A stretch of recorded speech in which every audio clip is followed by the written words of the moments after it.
మామ, నువ్వు చార్ధామ్ యాత్రలో గంగోత్రి ప్లాన్ చేస్తున్నావా? అయితే ఈ వీడియో చూడకుండా తప్పకుండా నువ్వు ప్లాన్ చేయకు. ఎందుకంటే ఈ వీడియోలో నీకు గంగోత్రిలో ఏమేమి ఉంటాయి, ఎట్లుంటుంది వెదరు, మొత్తం ఏమేమి ప్లేసెస్ చూడాలి, ఎక్కడెక్కడ ఏమి ఉంటాయి అని చెప్పేసి నేను క్లియర్గా చెప్తాను. And the way of going also, అంటే లైక్ ఎట్లా వెళ్ళాలి గంగోత్రికి అని చెప్పేసి మీకు ఒక క్లియర్ కట్ ప్లాన్ ఇస్తాను అనమాట. ఫర్ ఎగ్జాంపుల్, మనకి ఇప్పుడైతే చార్ధామ్ యాత్ర స్టార్ట్ అయిపోయింది. వీటిలో ఒకటి గంగోత్రి అనమాట. ద ఆర్డర్ ఆఫ్ చార్ధామ్ యాత్ర ఈస్ యమునోత్రి, గంగోత్రి, కేదార్నాథ్ అండ్ బద్రీనాథ్. ఇలా చూస్తే నీకు చాలా పాసిబిలిటీగా అండ్ ట్రావెలింగ్ ఈజీగా ఉంటుంది. వస్తే టాపిక్లోకి వస్తే ఇది గంగమ్మ గుడి అనమాట. గంగోత్రిలో చూడండి ఎట్లుందో, పాలరాతి రాయితో కట్టి ఎంత అందంగా ఉంటుంది అంటే అంత అందంగా ఉంటుంది అనమాట. ఎవ్రీడే హారతి జరుగుతుంది ఈవినింగ్ టైమ్స్లో. సో మీరు అకార్డింగ్ ప్లాన్ చేసుకొని ఈవినింగ్ హారతి చూసేలా అయితే ప్లాన్ చేసుకోండి. ఎవ్రీడే ఉంటుంది కాబట్టి మీరు వెళ్ళిన రోజు ఒక 24 hours మినిమం అక్కడ గడపాల్సి వస్తుంది అన్నట్టు. మీకు గంగోత్రి చూడాలంటే మినిమం 4 days పడుతుంది అనమాట. ఓకేనా? ఇప్పుడు ఏమేమి తెలుసుకున్నామంటే వీడియోలో మెయిన్ ఫస్ట్ వచ్చేసి గౌరీకొండ. అసలు గౌరీకొండ అంటే ఏంటంటే, ఇక్కడికి గౌరీదేవి స్వయంగా తపస్సు చేయడానికి వచ్చిందంట. అందుకే ఈ ప్లేస్ని గౌరీకొండ అంటారు అనమాట.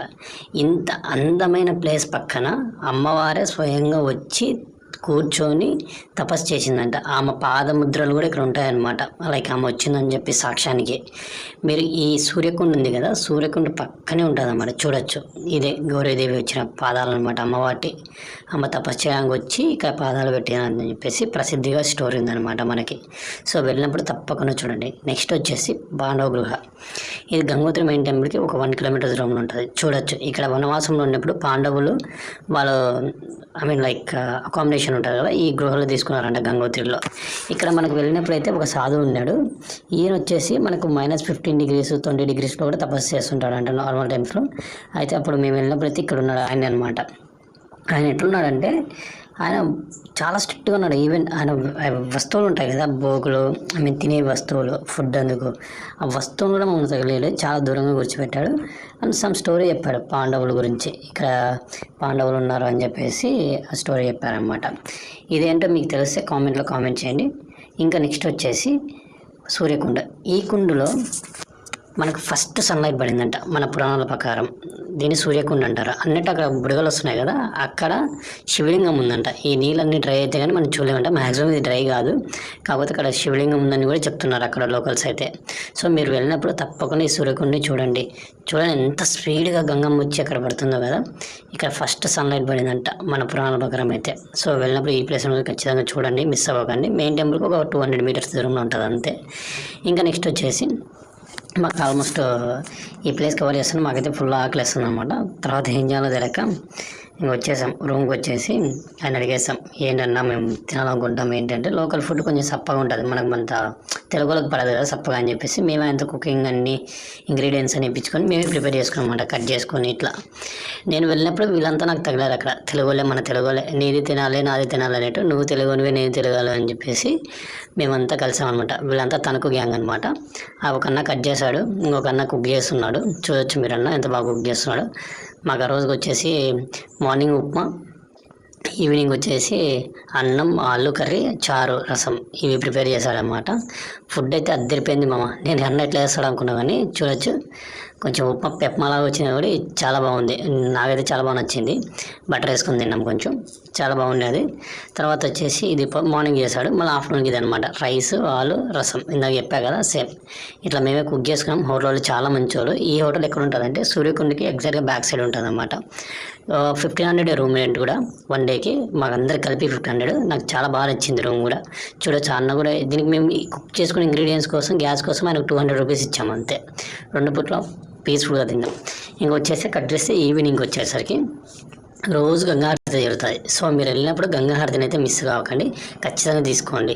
ఎందుకంటే చాలా పవిత్రమైన గంగకు హారతి ఇచ్చాక హారతి ఎంత మంగళం అనేదో మన అందరికీ తెలుసు. సో వెళ్ళినప్పుడు తప్పకుండా మిస్ అవ్వకుండా గంగాహారతి కూడా తీసుకోండి. ఎవ్రీడే ఉంటుంది అన్నమాట సన్సెట్ టైంలో. మీరు వెళ్ళినప్పుడల్లా ఏ డే వెళ్తారో ఆ రోజు ఈవినింగ్కి గంగాహారతి తీసుకునేలా ప్లాన్ చేయండి. చూడండి అమ్మవారికి హారతి ఇస్తే ఎంత అందంగా ఉందో. ఇంకా రూమ్ విషయానికి వస్తే ఇదే రూమ్ అనమాట. మేము తీసుకున్న రూమ్. మాకు 5 members ఉన్నాము. 5 membersకి బాగా కరెక్ట్ సరిపోయింది. చూడొచ్చు మీరు రూమ్ కూడా.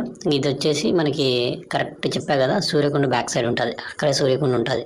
అక్కడ సూర్యకొండ నుంచి ఇక్కడ దగ్గర అనమాట, బ్యాక్ సైడ్ ఉంటుంది రూము. నాకు అక్కడ అడ్రస్ లేదు, వాళ్ళ డీటెయిల్స్ విజిటింగ్ కార్డ్ అందుకే నేను పెట్టలేకపోతున్నాను, సారీ ఫర్ దట్.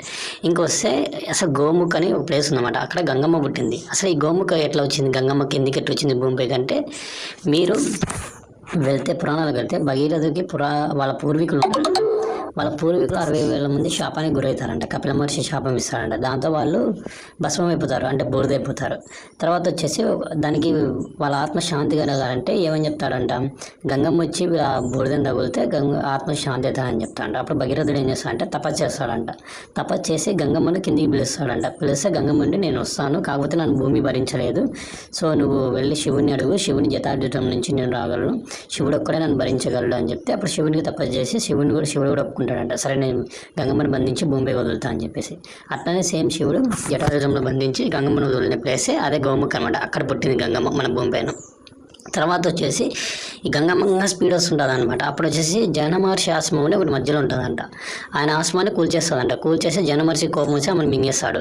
మింగేస్తే ఈయన భగీరథుడు మళ్ళీ వెళ్ళేసి జనమహర్షిని వేరుకుంటే ఆయన చెవులో నుంచి గంగమ్మను వదులుతారనమాట.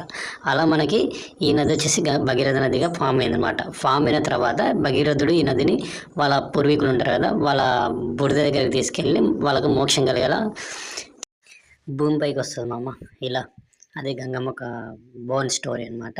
ఇంకా వస్తే ఇది గంగోత్రిలో భగీరథ నది గాను, మళ్ళీ వచ్చేసి మన దేవప్రయాగ్లో అలకనందతో కలిసినాక గంగా నది గాను మనకు ప్రసిద్ధి చెందింది మామ మనకందరికీ. సో గంగోత్రి తప్పకుండా ఈ ప్లేసెస్ అన్ని చూడడానికి మ్యాక్సిమం ట్రై చేయండి. మినిమం మీరు 2 days ఉండాల్సి వస్తుంది గంగోత్రి. సో అకార్డింగ్లీ మీరు ప్లాన్ చేసుకొని వెళ్ళండి. అన్నతో గంగోత్రికి ఎలా వెళ్ళాలంటే, ఇప్పుడు మనం రిషికేశ్లో స్టార్ట్ అయితే అక్కడ నుంచి ఉత్తరకాశీకి వెళ్ళి ఉత్తరకాశీ నుంచి గంగోత్రికి వెళ్ళాలి. ఇక్కడ ఏం ట్రెక్కింగ్ ఎందుకు చేయాల్సిన అవసరం ఉండదు, డైరెక్ట్ వెళ్తాం అనమాట గంగోత్రికి. కానీ మీరు మ్యాక్సిమం రూమ్ తీసుకుని మామ నైట్ టైమ్స్, ఎందుకంటే బయట ఉన్న 2 వరకు ప్యాక్ అయిపోద్ది, ఆ వెదర్కి మనం ఉండలేము. అక్కడ -6 degrees -7 degrees కూడా వెళ్తుంది నైట్ టైమ్స్. సో అక్కడ ప్లాన్ చేసుకొని అమ్మవారి నీళ్ళు మన మీద చల్లుకొని ఇంటికి తెచ్చుకొని మీ పాపం మొత్తం ఏమైనా ఉన్నా కూడా తీర్చుకోండి, లైక్ అనుభూతి చెందండి. ఓకేనా? ఎవరైనా వెళ్ళింటే మీ ఎక్స్పీరియన్స్ కామెంట్లో తెలియజేయండి, మిగిలిన వాళ్ళకు కూడా ఉపయోగపడుతుంది. ఇలాంటి more travel and informative videos కోసం ప్లీజ్ లైక్ అండ్ సబ్స్క్రైబ్.